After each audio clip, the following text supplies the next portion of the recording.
Welcome to the home of combat sport in India. Welcome to Indian fight junkie. देखिए, UFC हो या broader combat sports हो या फिर स्पोर्ट्स इन जनरल हो, इसमें अच्छे एथलीट्स हमेशा होते हैं, बट कुछ एथलीट्स हद से ज़्यादा कैरिज्मेटिक होते हैं। फॉर एग्जांपल, मेरे ख्याल से आप में से ज़्यादातर लोग पैदा नहीं होंगे, पर एक समय एक रेस का ड्राइवर था जिसका नाम था निकी लाउडा। उसको लोग कम पूछते थे, जेम्स हंट को ज़्यादा पूछते थे, जबकि जेम्स हंट से कहीं ज़्यादा केपेबल और स्किल ड्राइवर था निकी लाउडा, और कहीं ज़्यादा अचीवमेंट थे। क्यों? क्योंकि जेम्स हंट ज़्यादा कैरिज्मेटिक था।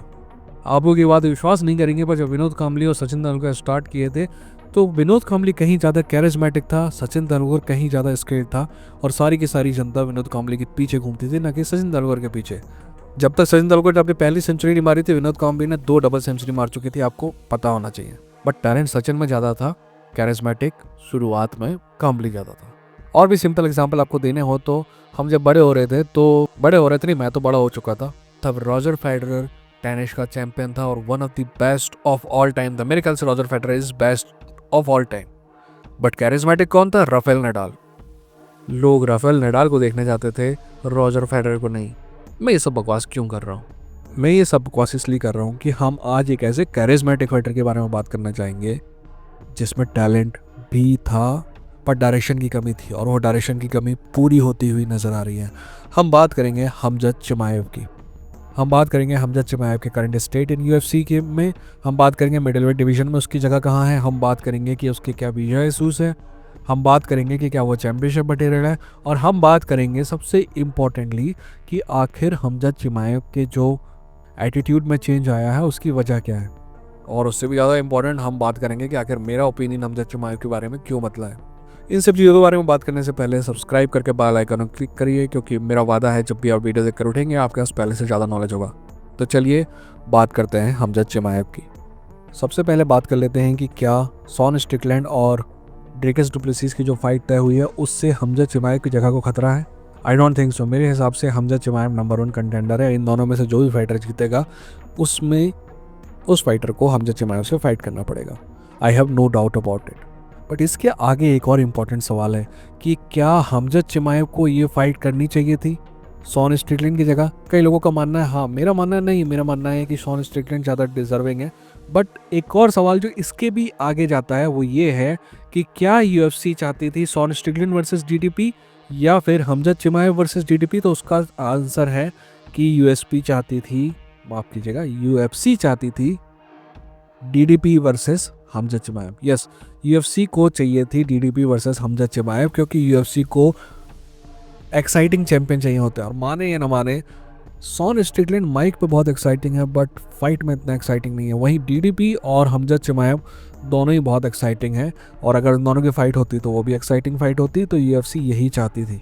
इसीलिए डेना वाइट ने फ्रस्ट्रेट होते हुए कहा कि तुम लोगों को क्या लगता है, हमने ये फाइट करवाने की कोशिश नहीं की? तो आखिर ऐसा क्यों है कि हमजद चिमाएव को जब यूएफसी चाहता था तो उसकी फाइट यूएफसी नहीं करवा पाया? मेरे हिसाब से इसके पीछे 2 कारण हो सकते हैं। सबसे पहला कारण तो ये हो सकता है कि डीडीपी और हमजद चिमाएव का शेड्यूल ना मिल रहा हो, यानी कि जब हमजद चिमाएव के पास टाइम हो तब डीडीपी के पास टाइम ना हो सकता है कि डीडीपी जल्दी से फाइट करना चाह रहा हो और हमजद चिमाएव जल्दी से फाइट ना करना चाह रहा हो, या फिर इसका उल्टा भी हो सकता है। बट ब्रॉडर लेवल पे ये हम समझते हैं कि इस टाइप के जो शेड्यूल इशू होते हैं ना, उनको रिजॉल्व कर लिया जाता है फाइट को 45 दिन अंदर खींच के या बाहर करके। तो दूसरा क्या इशू हो सकता है? दूसरा इंपॉर्टेंट इशू है, और शायद वही इसका कारण है, और वो है हमजद चिमाएव का वीजा इशू।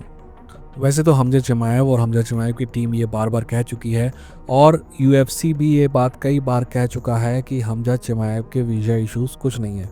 और इन सब चीज़ों से एक बात तो समझ में आ गई कि हमजद चिमाएव के एक्चुअली वीज़ा इश्यूज़ में यूएसए की कोई प्रॉब्लम नहीं है। बट क्या हमजद चिमाएव के वीजा इशूज़ हैं? बिल्कुल हैं। तभी आप हमजद चिमाएव को बार बार दुनिया के एक ही पार्ट में फ़ाइट करते हुए देखते हो। अब इनका कारण क्या है? इनका कारण है रमज़ान कडिरोव से करीबी रिश्ते हमजद चिमाएव के। मैं ये बात 1000 बार कह चुका हूँ, पर मैं फिर से कहना चाहूँगा, क्या रमज़ान कडिरोव अच्छा आदमी है? I don't think so. क्या वो लोगों की मौत का जिम्मेदार है? मेरे ख्याल से बिल्कुल है। पर क्या वो अकेला डिक्टेटर है दुनिया में? क्या रमज़ान कडिरोव उतनी ही मौत का जिम्मेदार है जितना जो बाइडन? मेरे ख्याल से जो बाइडन रमज़ान कडिरोव से 1000 गुना ज़्यादा, या फिर कह सकते हैं कि मिलियन गुना ज़्यादा मौतों का जिम्मेदार है। पर अगर कोई फ़ोटो खिंचाता है जो बाइडन के बाजू में तो उस पर कोई उंगली नहीं उठाता है, बट रमजाओ कटेराव के साथ अगर फ़ोटो खिंचाता है तो उंगली उठाना लाजमी हो जाता है। यूएस के टुच्चे स्पोर्ट्स कमेंटेटर और स्पेशली एमएमए पंडित एक हरामखोरी वाली बात करते हैं। वो बोलते हैं कि हमजद चिमाएव के क्लोज रिश्ते हैं कडेराव से, इसकी वजह से सारी प्रॉब्लम आ रही है। यार ये तो ऐसे ही कहना हो गया ना कि हिटलर के ज़माने में हिटलर के देश में कोई आदमी रह रहा है और उसके पास ऑप्शन है हिटलर से क्लोज रिश्ते रखे या ना रखे। अगर हिटलर आपके घर आएगा ना तो आपकी गांड फटी रहेगी और आप उससे दोस्ती यारी करनी ही पड़ेगा ना। आपको अपने परिवार की चिंता है कि नहीं है? तो हमजद चिमाएव के पास कहाँ कौन सा ऑप्शन है? हमजद चिमाएव की ब्रॉडर फैमिली आज भी चेचेनिया में रहती है, तो क्या वो कडेराव को अपने घर से भगा दे? या फिर कडेराव बोले कि मेरे बाजू में फोटो खींचो, तो नहीं खींचेगा वो। अगर आप में से सारे के सारे लोग रमज़ान कडेराव को बहुत दानव भी समझते हैं, जो कि मैं नहीं समझता हूँ, तो भी अगर आप उसको एक शैतान समझते हैं, तो भी हमजद चिमाएव भी उसका एक विक्टिम कहलाएगा, ना कि उसका कोलैबोरेटर कहलाएगा। और यूएस मीडिया और दुनिया की सो कॉल्ड नॉनसेंस संस्थाएं उसको एक कोलैबोरेटर के तौर पे पेश करती हैं, जो हद से हद दर्जे की बेवकूफ़ी भरी बात है। ये वेस्ट वाले इतने बड़े फोकट के मॉरल ग्राउंड में खड़े होते हैं ना, जिसके नीचे हवा भरी होती है। जिस दिन ये पंचर होगा ना मॉरल ग्राउंड, साले नीचे गिरेंगे। दुनिया में हर किसी के पास मॉरल ग्राउंड है, इन लोगों के पास नहीं है। दुनिया में एक जगह जेनोसाइड चल रहा है पिछले 1 साल से, पर इन हरामखोरों के मुंह से आवाज़ नहीं निकलती है। इनके लोगों के मुंह से निकलती है, बट किसी प्रेसिडेंट के मुंह से आवाज़ निकलती हुई देखी है तुमने इस जेनोसाइड के खिलाफ? और ये बोलते हैं कि रमज़ान कडेराव से दोस्ती यारी होने के कारण लोगों को वीज़ा नहीं मिलेगा। क्या हमजद चिमाएव इस इशू में अकेला? नहीं दोस्त, ऐसा हमजद चिमाएव अकेला नहीं है, ऐसे कई और फाइटर्स हैं। इसीलिए मेरा गुस्सा है। आपको बताऊं, एक रशियन प्रमोटर था जो कि बहुत क्लोज था फ्यूरी फैमिली के, वो ह्यूई फ्यूरी, इसके बारे में आप नहीं जानते होंगे, वो भाई है यानी चचेरा भाई है टाइसन फ्यूरी का, वो उसका भी प्रमोटर था। और कुछ दिनों के लिए बहुत अच्छे रिश्ते थे टाइसन फ्यूरी से भी उस आदमी के। बाद में उस आदमी को एम्बेजलमेंट के लिए पकड़ा गया। आपको पता है ईगल फाइटिंग प्रमोशन जो हबीब का था, उसमें भी उसी आदमी का पैसा लगा था। तो इस आदमी से क्लोजनेस के कारण टाइसन फ्यूरी अमेरिका नहीं आ पा रहा है, क्योंकि टाइसन फ्यूरी को इस बात का पूरा आभास है कि जैसे ही वो अमेरिका आएगा ना तो उससे पूछताछ जारी हो जाएगी। इसीलिए आप देख रहे हैं कि टाइसन फ्यूरी पूरी दुनिया में फाइट कर रहा है, अमेरिका में नहीं कर रहा है। जबकि जब टाइसन फ्यूरी ने कमबैक की थी तो सारी की सारी फाइट एक ही जगह हो रही थी, और जगह का नाम था वेगस। दोस्त, दुनिया में यही है कि जिसकी लाठी उसकी भैंस वाला नियम चल रहा है कि भाई ऐसा है कि हमारे पास लाठी है तो हम जो नियम तय करेंगे वो तुमको चलना पड़ेगा। खैर, अपन यार फाइटर के बारे में बात छोड़ के दूसरी बातें करने लगे, मैं उसके लिए अब माफ़ी चाहता हूँ। अब इस वीडियो के सबसे इम्पॉर्टेंट हिस्से पे चलते हैं, जहाँ हम बात करेंगे कि एज अ फाइटर हमजद चिमाएव में क्या परिवर्तन आए हैं और वो परिवर्तन कितने इम्पॉर्टेंट हैं। सबसे पहले बात कर लेते हैं कि आखिर मेरा क्या ओपिनियन था हमजद चिमाएव के बारे में आज से 2, 3, 4 साल पहले। मेरा मानना था 2 चीज़ें बिल्कुल स्पष्ट थी। नंबर 1, हमजद चिमाएव में इमेंस टैलेंट है, पर क्या हमजद चिमाएव चैंपियनशिप मटेरियल है? मैंने कहा था साफ साफ कि नहीं, हमजद चिमाएव चैंपियनशिप मटेरियल नहीं है। पता है इसलिए क्योंकि हमजद चिमाएव का माइंडसेट चैंपियनशिप माइंडसेट नहीं था। हमजद चिमाएव एक highly capable, highly skilled fighter था जो अनकंट्रोलेबल था। हमजद चिमाएव एक ऐसा फाइटर था जो अपने आप को ही कंट्रोल नहीं कर पाता था।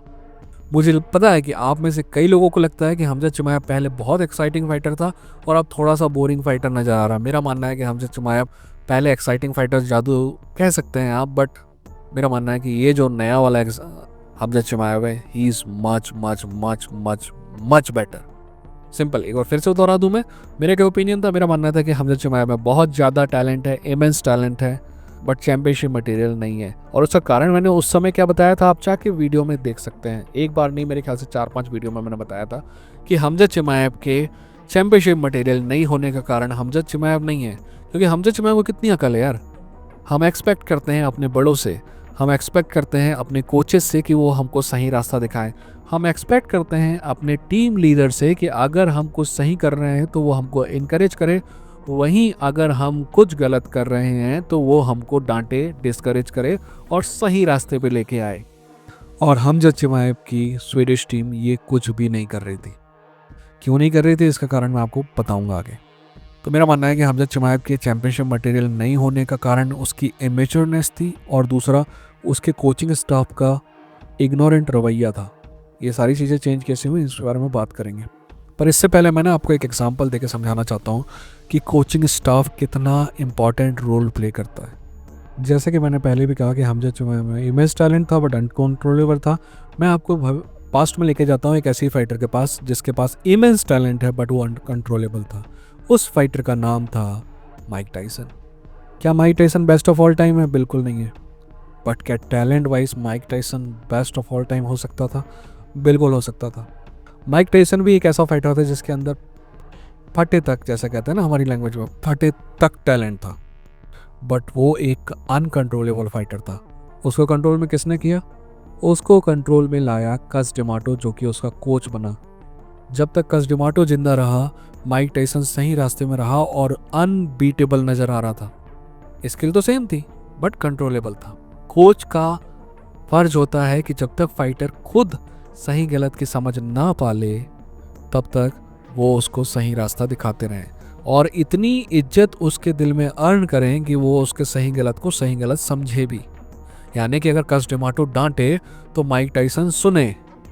जब कस डिमाटो की मौत हो गई तो थोड़ा माइक टाइसन जो है अपने राह से भटकता हुआ नजर आया। बट कस डिमाटो का जो शागिर्द था, आजकल सारी दुनिया को लगता है कि टेडी एटलस इकलौता शागिर्द था कस डिमाटो का। नहीं, टेडी एटलस से भी बड़ा और इम्पोर्टेंट शागिर्द था कस डिमाटो का। नाम था केविन रूनी। केविन रूनी माइकल का हेड कोच बन गया और जब तक माइक टाइसन के साथ वो था तब तक माइक टाइसन अनबीटेबल था। जब माइक टाइसन और केविन रूनी के रास्ते अलग हो गए डॉन किंग के कारण, तो उसके बाद माइक टाइसन अपने रास्ते से भटकता हुआ नजर आया। क्या माइक टाइसन के पास एकदम से टैलेंट कम हो गया था केविन रूनी के जाने के बाद? नहीं, माइक टाइसन के पास टैलेंट तो अभी भी वही था, पर वो कंट्रोलेबल फाइटर नहीं था। आपको सही जगह पे फोकस करना होता है अपने टैलेंट को, और ये काम आपके कोच का होता है। अब आप सोच रहे होंगे कि आखिर ऐसा क्यों है कि हमजा चिमाएव के केस में और माइक टाइसन के केस में कोच उनको सही रास्ता नहीं दिखा रहे थे या कंट्रोल नहीं कर रहे थे? तो उसका आंसर है पैसा। देखिए, बात बहुत सिंपल सी है। माइक टाइसन के जो नए कोचेस थे केविन रूनी के बाद, उनको पता था कि अगर वो ऐसी कोई बात बोलेंगे जो माइक टाइसन को अच्छी नहीं लगती, या फिर माइक टाइसन को चिल्ला के कुछ कहेंगे, या फिर माइक टाइसन को कहेंगे कि ये चूतियापा बंद करो, मैं जो कह रहा हूँ वैसा करो, तो माइक टाइसन हो सकता है कि उनको हटा दे। तो हटने के डर से, पैसा जाने के डर से वो सच बोलना छोड़ देते थे। ठीक वैसे ही हमजा चिमाया के कोचेस को भी पता था कि Khamzat Chimaev is going to be a big thing. तो ऐसा कुछ भी मत करो कि उसको आप नाराज़ कर दो ताकि वो आपका कैंप छोड़ के चला जाए। बट ऐसा नहीं करके वो कर क्या रहे थे? वो हमजा चिमाएव का ही भविष्य बर्बाद कर रहे थे, और कुछ नहीं। ठीक वैसे ही जैसे माइक टाइसन का भविष्य उसके नए कोचों ने बर्बाद कर दिया। ऐसा माइक टाइसन और हमजा चिमाएव अकेले नहीं है। सिरिल गान और एमएमए फैक्ट्री का रिश्ता भी कुछ ऐसा ही है। सिरिल गान की रेसलिंग आपने देखी पोलकॉव के खिलाफ, पोलकॉव की फाइटिंग के खिलाफ? थोड़ा सा इंप्रूवमेंट था बट इतना इंप्रूवमेंट नहीं था जितना होना चाहिए। आपको पता है ऐसा क्यों है? क्योंकि एमएमए फैक्ट्री के पास वर्ल्ड लेवल के रेसलर हैं ही नहीं। जब आप वर्ल्ड लेवल के रेसलर से फाइट नहीं करेंगे, वर्ल्ड लेवल रेसलर से स्पारिंग नहीं करेंगे आप, तो आप कैसे इंप्रूव करेंगे? इसके लिए फर्नांडो लोपेस को चाहिए था कि वो कहे कि भाई दोस्त सिरिल गान, तेरे में इतना टैलेंट है, एक काम कर, तू बाहर जा और अच्छे रेसलर से स्पार कर, या फिर हम अच्छे रेसलर्स को पैसा खर्चा करके बुलाते हैं। बट एमएमए फैक्ट्री ऐसा कुछ नहीं कर रही है। पता है क्यों? क्योंकि Ciryl Gane comes out as a fighter who doesn't wanna work hard, और फर्नांडो उसको पुश भी नहीं करता है। ये एक ऐसा, अपन ना आज से 10 साल बाद अगर ये चैनल रहेगा तो हम बात करेंगे कि कैसे फर्नांडो लोपेज ने बर्बाद कर दिया सिरिल गान को। और I am very much sure that कि Francis Ngannou done the right thing by leaving MMA factory. Anyways, अब बात करते हैं कि आखिर ऐसा क्या हुआ कि हमजा चिमाएव में काफ़ी सारे पॉजिटिव चेंज आए। तो ऐसा क्या हुआ कि हमजा चिमाएव एकदम से बदल गया?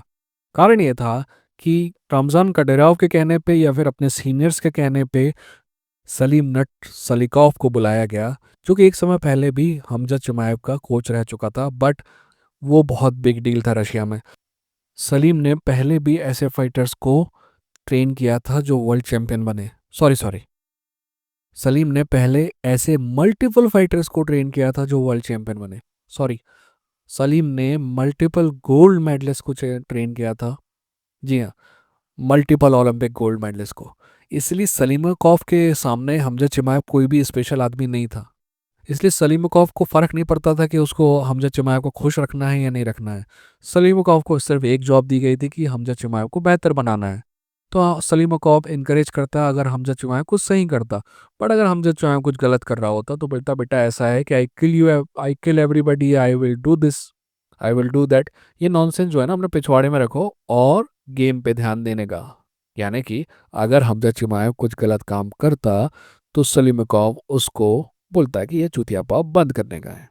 और क्योंकि सलीमकोव के पीछे अथॉरिटी थी तो हमजा चिमाएव उसकी बात मानता भी, क्योंकि हमजा चिमाएव को पता था कि ये आदमी एक नहीं मल्टीपल ओलंपिक गोल्ड मेडलिस्ट बना चुका है। और आप माने ना माने, ओलंपिक गोल्ड मेडलिस्ट हमेशा यूएफसी के टॉप फाइटर से बेहतर होता है। अरे भैया मैं रेसलिंग की बात कर रहा हूँ यार, एमएमए में कोई ओलंपिक में मेडल नहीं होता, ठीक है ना। तो भड़क मत जाना। खैर, सलीमकोव ऐसे हमजा चिमाएव को बेहतर कर रहा। और इन सब के बाद now I think हमजद चिमाएव is a championship material. हाँ, मेरा मानना है कि हो सकता है कि ये वाला हमजद चिमाएव पहले जितना एक्साइटिंग ना हो बट मेरा मानना है कि ये पहले से कहीं बेहतर फाइटर है। इसमें स्किल वाइज मुझको अभी भी कोई ज़्यादा फर्क समझ में नहीं आता है, बट मेंटली ये आदमी के पास पेशेंस है। ये किसी भी चीज़ की जल्दबाजी में बिल्कुल भी नहीं है। मेंटली ये आदमी अपने कोचेस के बनाए हुए प्लान को फॉलो करता है, जो कि पहले नहीं करता था। मेंटली ये आदमी एक राउंड हारने के बाद फ्रस्ट्रेट होकर पैनिक मोड में आके ब्रॉलिंग नहीं करने लगता है, जो कि ये पहले करता था। और मेरा मानना है कि ये सारी चीज़ों के लिए हम सलीम कौफ को बहुत हद तक क्रेडिट दे सकते हैं। मुझे पता है कि वो सिर्फ एक रेसलिंग कोच है, बट दोस्त एमएमए में हेड कोच कुछ भी हो सकता है। अल्जमेन स्टर्लिंग का हेड कोच रे लांगो है। रे लांगो एक स्ट्राइकर है। तुमको क्या लगता है वो रेसलिंग सिखाता है अल्जमेन स्टर्लिंग को? नहीं ना। बट उसका हेड कोच है वो, तो उसके अंदर जितनी भी सारी चीज़ें होंगी उस पर उसका ध्यान होगा। अब एंड में बात कर लेते हैं कि क्या हमजद चिमाएव चैंपियनशिप मटेरियल है। उसका जवाब मैं तो आपको दे चुका हूँ। क्या हमजद चिमाएव ड्रेकस डुप्लेसिस को हरा सकता है? मेरा मानना है हाँ, हरा सकता है। बट क्या इसका उल्टा करके हम देखें, क्या ड्रेकस डुप्लेसिस हमजद चिमाएव को हरा सकता है?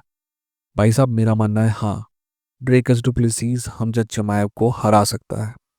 And that is what makes everything very interesting. भविष्य में क्या होगा ना आपने देखा है ना मैंने देखा, बट 2025 जो है वो एक्साइटिंग होने वाला है। आपसे एक रिक्वेस्ट है, आप मुझे ना एंड में अगर आप तक अभी तक आप देख रहे हैं तो आप मुझे ज़रूर बताइएगा कि आपको इस टाइप की वीडियो जहाँ ज़्यादा पसंद आ रहे हैं, जहाँ पे पिक्चर्स चेंज होते रहती हैं और पीछे मेरी आवाज़ आती है, या फिर मैं सिंपली कैमरे के सामने बैठ के आपसे बात करता था, क्योंकि मेरे पास वहाँ पिक्चर चेंज करने के लिए एडिटर नहीं होगा। ठीक है, तो आप बताइएगा दोनों में से किस टाइप की वीडियो आपको पसंद है। और आप भी बताइएगा कि क्या ये जो चेंजेस मैंने हमजद चमाय में देखे हैं या आपने भी देखे हैं, या फिर मैं पूरी तरह गलत हूँ। अपना ख्याल रखिए, अपने का ख्याल रखिए। ये था इंडियन फाइट जंकी, लड़ेंगे जीतेंगे।